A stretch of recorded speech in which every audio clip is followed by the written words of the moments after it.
Are you ready? Aye, Captain. Go on, swig it. Hi guys, and welcome back to another episode of My Athletic Compendium. Today we're going to be talking about alcohol, as demonstrated by Max with his brew dog. So when we were first talking about the macronutrients, we mentioned there were four main macronutrients. There's obviously fat, protein, carbohydrates, and lastly there is alcohol. So alcohol is actually one of the macronutrients. It provides us with energy, so it contains 7 calories per gram or mil of alcohol. So it is really calorific, especially when you compare it to like fat, which is 9 calories per gram, compared with protein and carbohydrates, which are 4 calories per gram. So alcohol is really quite calorific. Now I know we don't drink like excessive quantities. I like that. Speak for yourself, mate. No, but it's more of a, obviously unless you're an alcoholic, it's more of a social thing or a infrequent thing. You wouldn't have it as part of a staple diet, but essentially alcohol can really, the reason why we want to touch on it and why we didn't touch on it before is because A, it's not part of your staple diet, or it shouldn't be anyway, not if you're an athlete wanting to progress towards certain goals, but 2, it can really inhibit your ability to achieve your goals. Obviously progressing towards certain weight targets, especially if you're drinking quite a bit of alcohol, we're talking about it's quite a calorific macronutrient, so it can prevent you hitting weight targets, especially if you're a competition athlete where you need to stay within certain parameters. It really affects your recovery, so negates all the benefits, not all the benefits, but a lot of the benefits of your recovery. So those muscle adaptations, sleep, which we're going to touch on. Is it next episode? Sleep, I think. Yeah, next episode. Yeah. So we're going to obviously talk about sleep and the importance of that, but essentially we all know that alcohol it does ruin your sleep, doesn't it, essentially? It stops you going into certain types of sleep, so namely your deep sleep, which is where a lot of your recovery takes place. So if you are drinking on a regular basis, even if it's just an infrequent amount, chances are you're ruining your sleep, not getting into as much deep sleep, and then not getting all the benefits from your recovery. But essentially alcohol comes in lots of different forms, beer, cider, wine, spirits. What's your favourite? Depends on how I feel on the night, to be fair. On the night? Yeah. Nice. Mine's a beer, anyway. But beer contains carbohydrates, also contains lots of alcohol, and drinking in excess. So excess is essentially anything over 14 units per week, which quite a few people do, especially if you're binge drinking, which is not recommended. But that can become quite calorific. And like I said, when we're aiming for sort of certain weight targets, it can inhibit you achieving them. But also, a lot of athletes are most sort of, their performance is best when you're, weight to performance ratio. Do you know what I'm trying to say here? Power to weight ratio. Power to weight ratio. That's why you're the strength guy.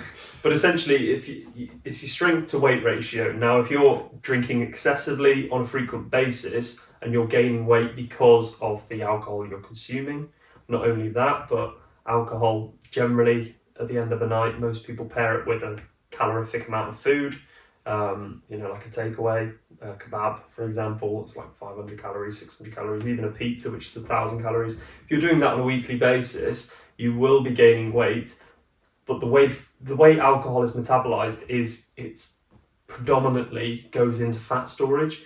And then if you're pairing that with really calorific foods, you're also going to be promoting fat storage, which if you're gaining lots of fat, but not gaining much muscle because you're not getting the training adaptations and you're eating more than you should be, then your weight to power ratio is obviously going to be lower.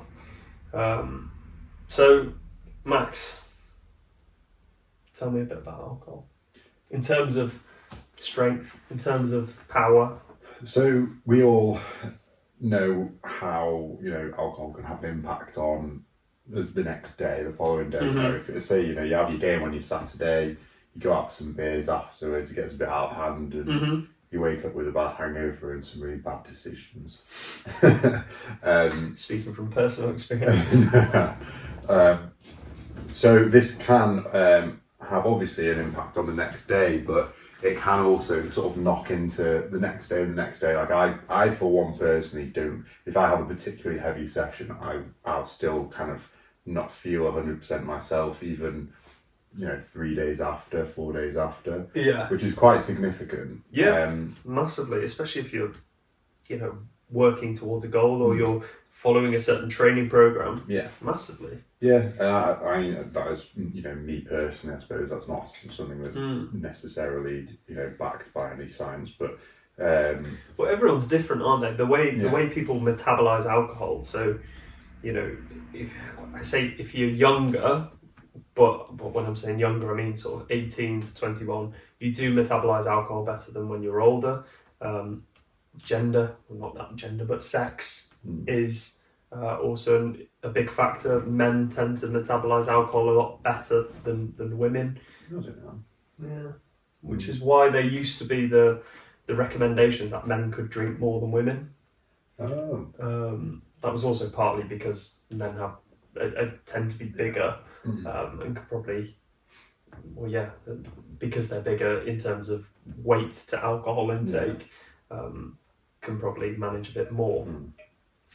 But essentially, if everyone's metabolizing things at different times, then your hangover per se will last different lengths of time. So obviously, if you're an older athlete, not speaking sort of OAP, but an athlete sort of in their late 30s, early 40s that are still trying to play competitively, and you're drinking heavily, you're going to have a longer recovery period, which will affect your training performances. You touched before on how it can affect your sleep, and we have got a sleep episode coming up, but just to kind of, because that is something I know a little bit perhaps more about in terms of alcohol, but essentially, and you mentioned it briefly, obviously you don't get into your deep sleep as frequently. You stay in your rapid eye movement, your REM sleep, for a lot longer, and that obviously you can also dip out and wake yourself as well. Yeah. Even if it's only momentarily for like a minute, which you might wake up the next morning and not realise you've done, but you can wake up and roll over and whatever. That happens more frequently. Which just disrupts your decent sleep, doesn't it? And you do most of your recovering with longer deep sleep. So if you, again, just using the example, because this is something that's quite common in rugby at least, is where you play your game and then you go out for a drink afterwards, and obviously that window, that first sleep after your game is vital for recovery. Because you've got obviously usually you'll have the day off after, the day after, and then you go back into your training week come Monday. But if you're having disrupted and rubbish sleep after an intense game, you're going to essentially knock most of your recovery until the sleep on the Sunday night, going into training on Monday. So it's just making that recovery extended. Which obviously has an impact going into your week of training before the next game. So it is, it's something that, we're not saying don't enjoy yourself and don't go absolutely. out and drink after a game. That would be massively hypocritical for one. But I think it's just making people aware that drinking alcohol, even in a small amount, can affect your recovery. So obviously there's limits to 14 units a week, but if you are spacing them out across the week, which is recommended by the government, you are essentially potentially ruining your sleep on those nights that you're drinking. And then you've got, conversely, those that binge drink, which is also not recommended because it puts more strain on your liver, which is what metabolizes your alcohol. You're then having a massive alcohol load, and that can really ruin your sleep, especially if you're doing it after a game, like let's say on a Saturday. You've got that massive toll of the game itself, the week's training, etc., and then you're not allowing your body to recover effectively. But I think the big one as well is what I've noticed as I'm getting older, 27 now, 27, 26. But it's that knock-on effect into the following week of training. Yeah. Go on. No, I was just going to say, they don't lie, and when I say they, I just mean generally people don't lie, that when you get older, as you start getting older, hangovers get worse. Yeah. Like, it really does have a knock-on effect. I swear, when I do get a hangover, I don't even drink as much as I did when I was younger, but the hangovers are far, far worse, and you just feel tired, achy for, at least until sort of Tuesday, which means your Monday and Tuesday training session in the gym or at your sports session is not as effective. And they're usually, like, typically in terms of your programming, if you're mid-season, your Monday and Tuesday definitely are supposed to be one of the more intense days. Yeah.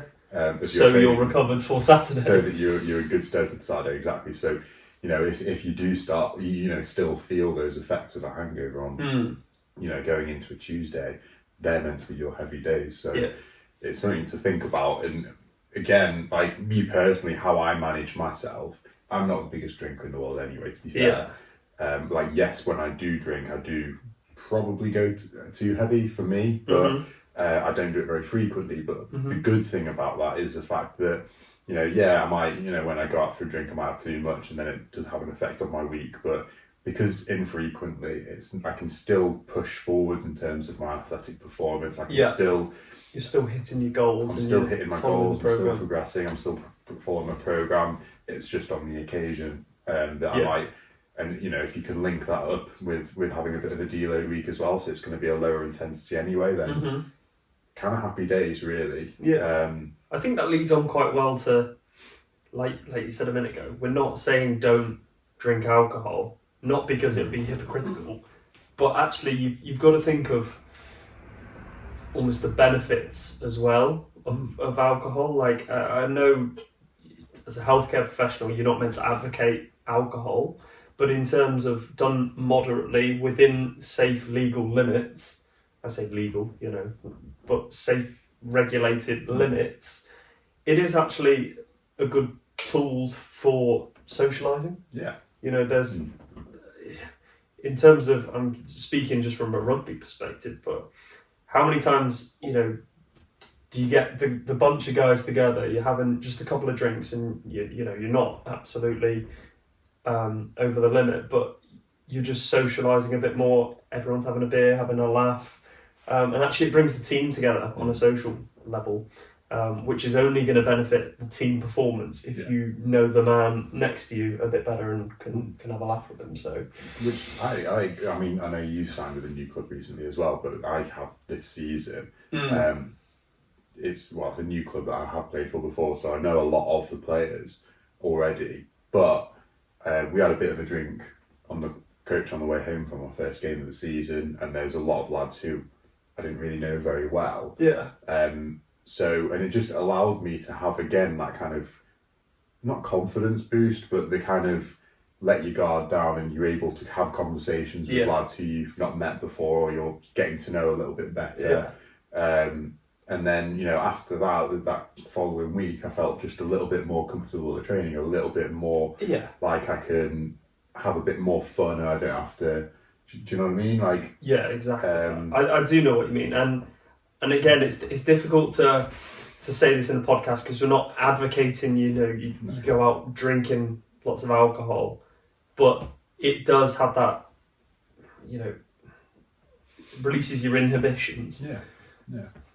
Got that song in my head now. But essentially, you do bond well with people you don't know after a couple of beers, whatever tickles your fancy. But and then you do feel more comfortable around them. It can strengthen friendships, people you potentially may have never even thought you'd be friends with, and and then the training itself becomes better because you know the person better and you like them. And yeah, definitely.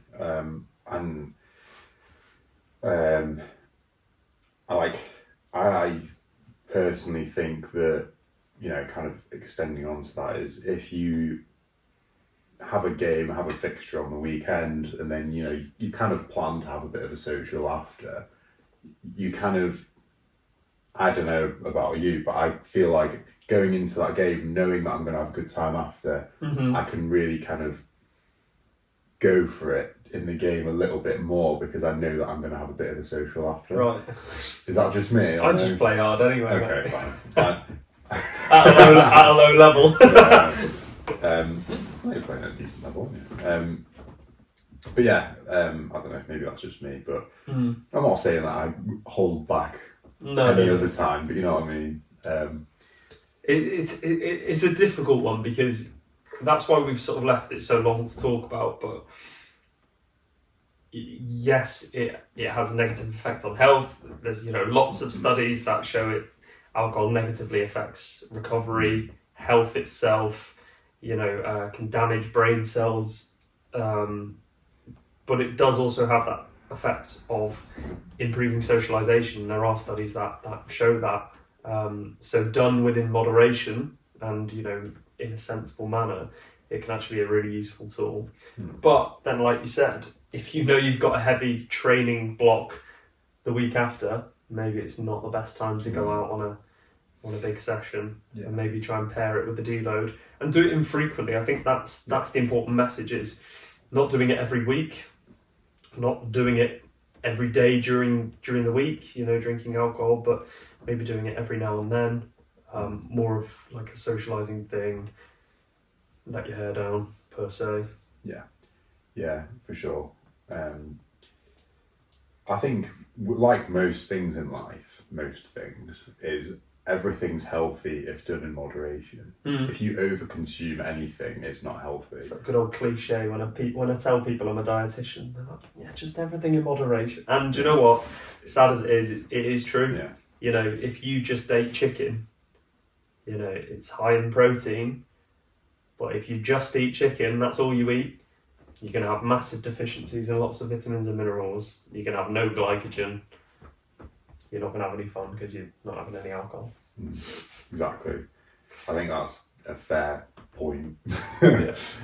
And a good note to end on, I think. Yeah. Also, win or lose on the booze. OTB.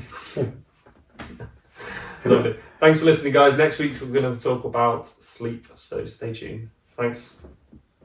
Dilly dilly. Cheers.